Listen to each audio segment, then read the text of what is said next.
All right. Hello, hello, hello, hello. Sean Brady, forgetting my headset and making the microphone sound like I'm in an echo chamber because I kind of am in here.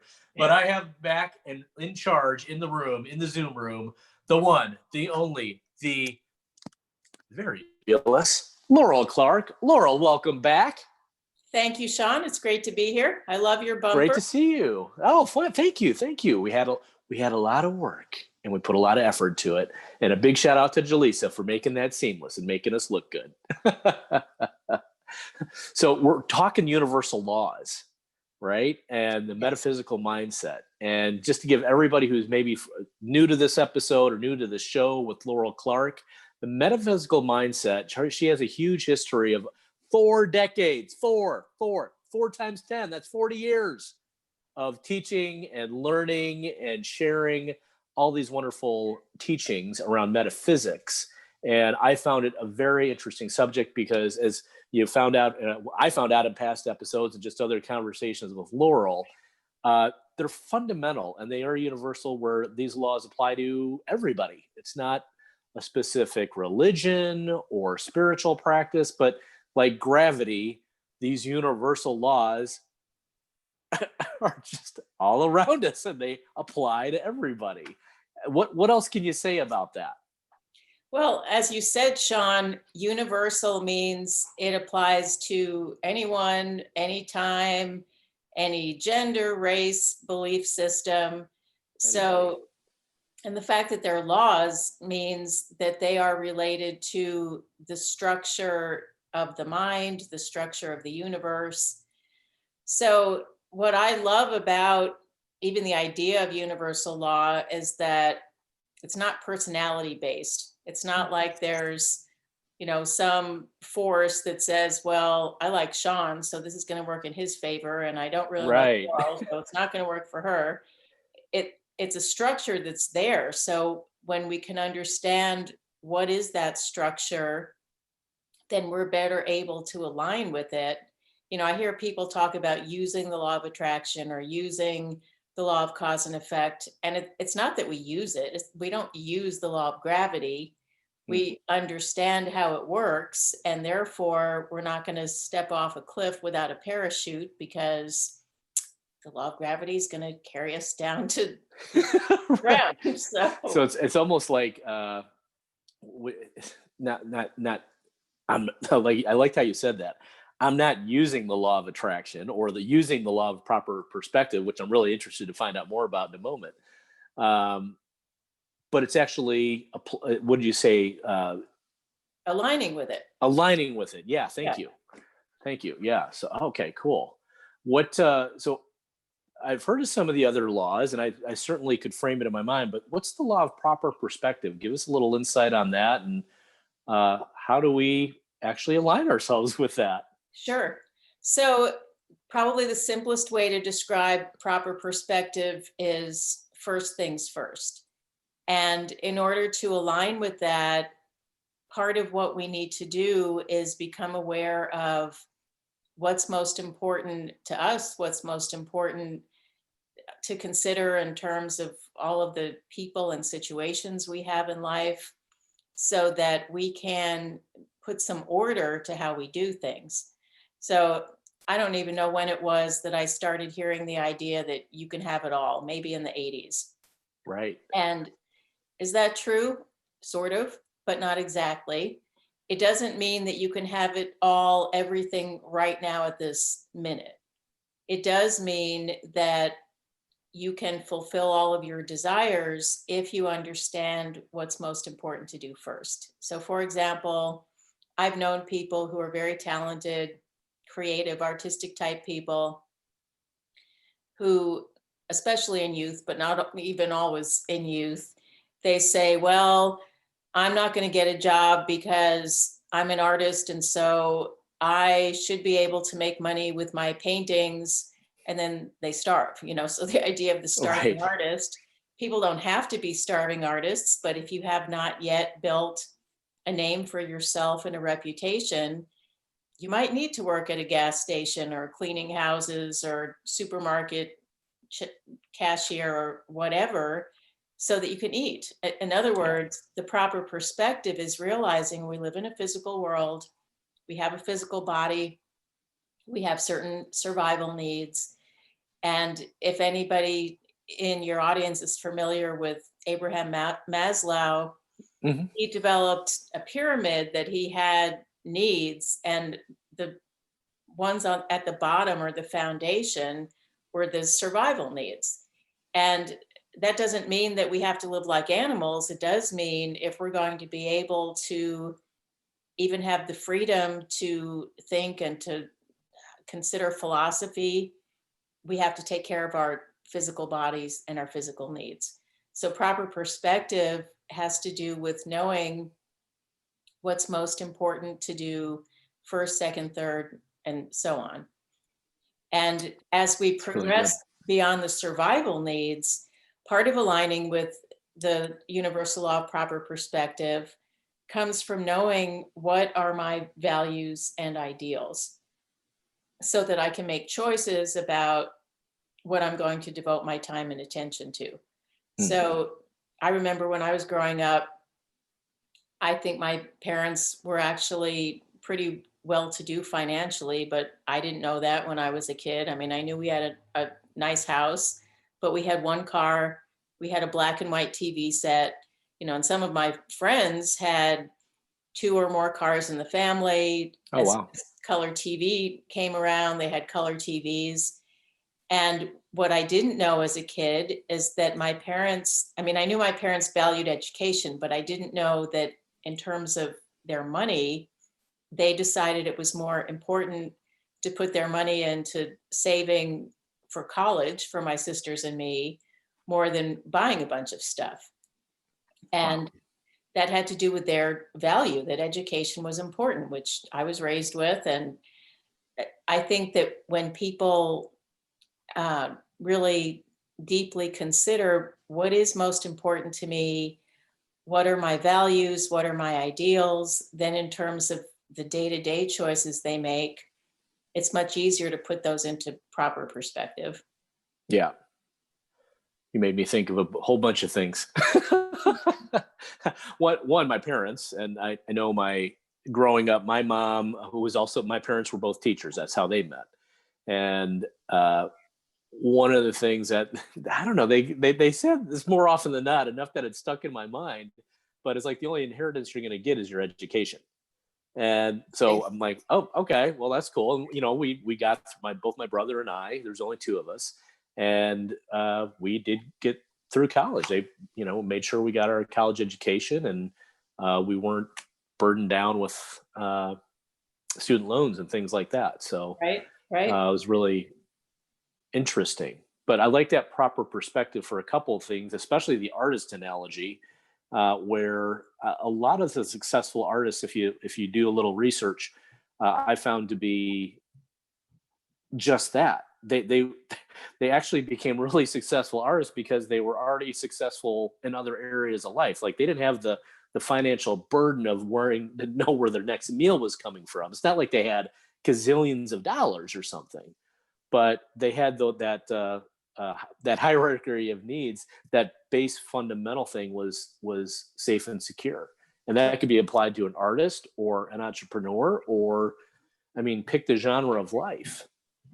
That's pretty cool. Yeah. Proper perspective. Right. And there's an exercise that I learned that I still practice in my School of Metaphysics studies Hmm. called a 10 Most Wanted list, which Ooh, is, I like that. What is that?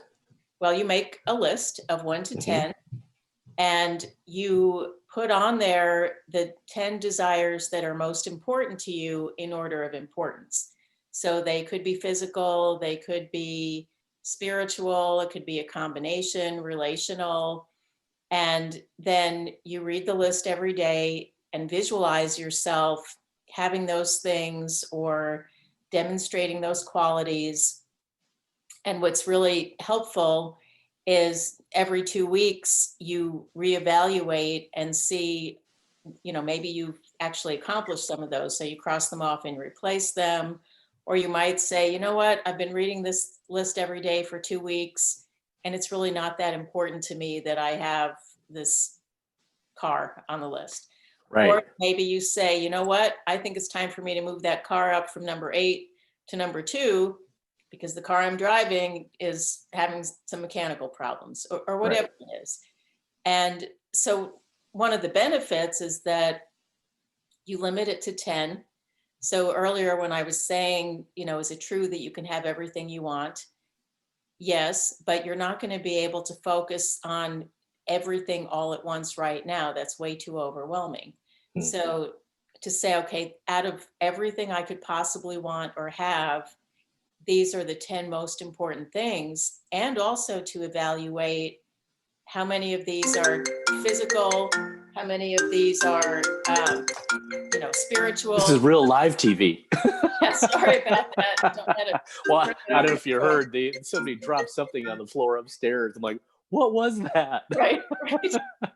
Yeah, what's going on upstairs during real live thing? Oh, and for people out there, if you're new to the show, I also have Leverage Your Lunch Hour because we're doing this over our lunch hour. Now, are we eating lunch together? No, but our purpose and intent here is to, inform thinking and, just have our lives go like the law of proper perspective and the list of 10, right, a little more our way. So right. This is cool stuff. It's perfect perspective. So going back to that before the phone rang, what else could we be thinking about in, taking off? I loved what you said about reevaluating the list every couple of weeks. And, maybe you find it's not as important as you thought, or you actually got that. Right. Say more about any of those. So when I first did that exercise, I was 22 years old. I was very shy and I liked people. I still do like people, but I tended to avoid any type of situation that had large numbers of people. One-on-one, I was fine, but I usually made excuses if someone invited me to a party of people I didn't know. And so I put as number 1 on my list, self-expression. And my idea of self-expression was twofold. One was being able to walk into a group of people, especially people I didn't know, to walk up to anybody and easily be able to have a conversation with them, which at the time, that was kind of like walking on the moon. I mean, for you, you're a very social, engaging person. For me, that was very difficult. Right.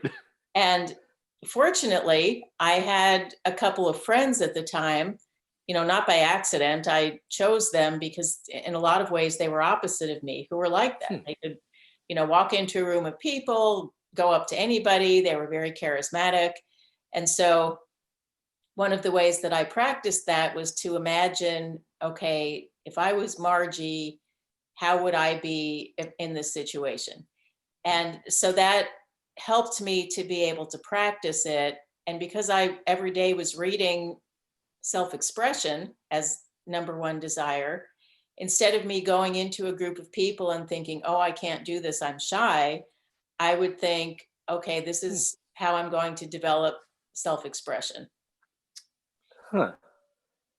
That's pretty cool. So you actually, because you had it in front of you, you were aligning, again, I think, is this how the aligning works? You're aligning yourself with that law of proper perspective, and it's your proper perspective. Right. Exactly. That's it. It doesn't have to be anybody else's. It's yours. And everybody has different needs.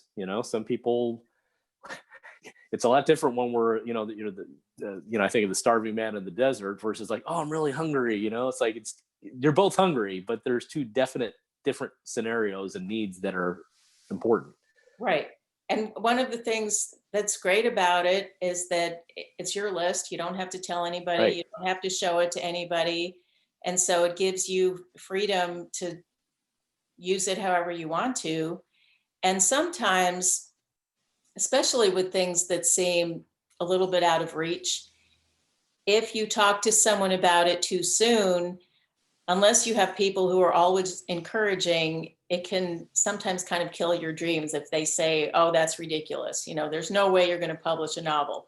Oh, that's ridiculous. You're not going to be able to make money in your own business. So sometimes it's better, at least in the beginning, to keep it to yourself until you know that you have people who are going to support, endorse, encourage. And then in those situations, it can be very helpful to share your ideas, because sometimes those people can help connect you to resources to help you to fulfill it. Again, you got me thinking about my life and what's happened in the past and what I want to happen in the future. That's really cool. Speaking of proper perspective, I wanted to make sure I gave a proper shout out to our sponsors and cohorts over at Medici Media Space, where we have the fabulous Jaleesa Powell as our media coordinator in the background. Say hi, Jaleesa. Hello, everyone. I know you did in the beginning, but a big shout out, because what Medici does, and specifically Jaleesa at this moment in time, is she's acts as our media coordinator, making sure that all this content doesn't just get streamed, but make sure that it's recorded and put in the proper places later for editing purposes if we want to or we don't. But the big thing is that it's saved. That's a huge problem of mine. My perspective was, it's like, we'll just record it on the phone and, trust that the technology works. It doesn't always work. Not the way we always want it to. So thanks, Jaleesa, for being there. And definitely thank you, Medici Media Space, for being wonderful partners with us. Our pleasure. Thank you. Jaleesa, did you have any questions for Laurel around proper perspective or any of the universal laws? No, I don't. It's a very interesting topic, though. I'm definitely just always interested in different topics like that go into people aligning their lives with what they really want. I love it. Yeah, it's powerful. Laurel, besides the list of 10, where can people find out more information about you or a way to get in contact with you? I know you have a fabulous website that's easy to remember.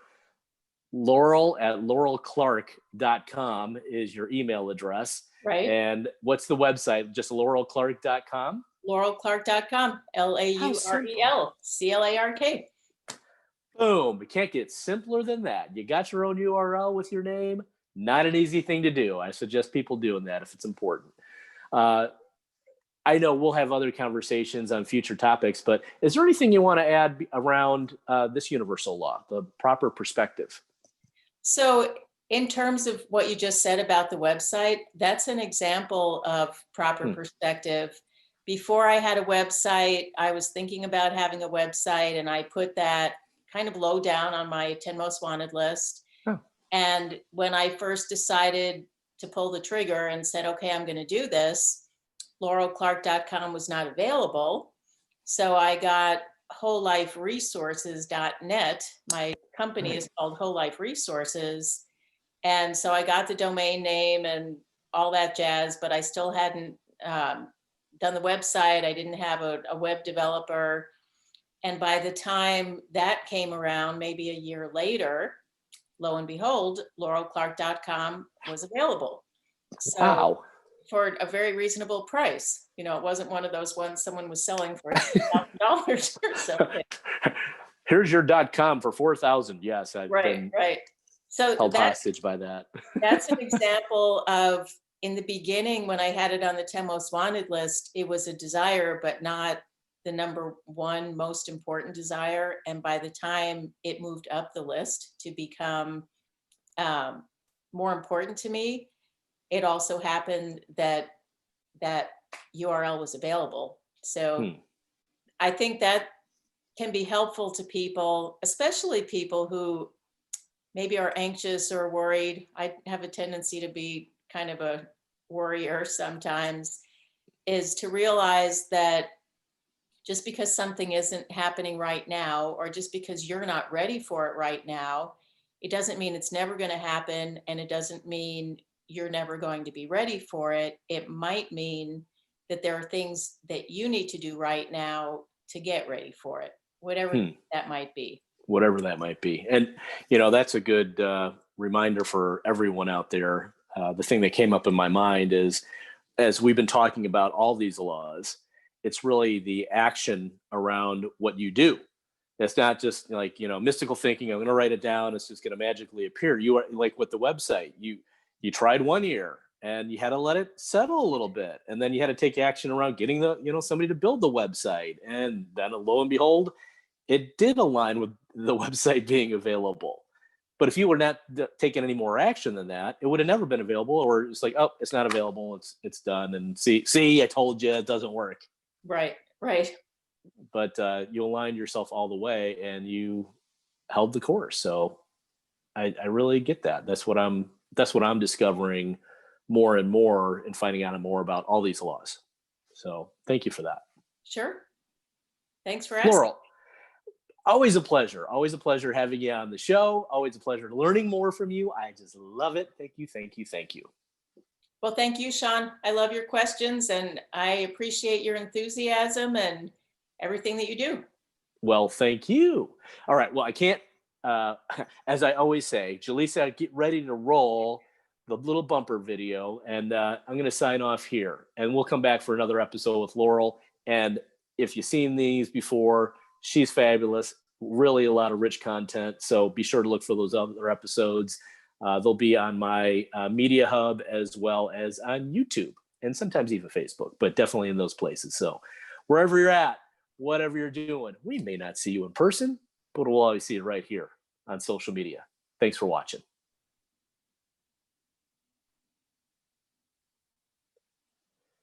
Spinning.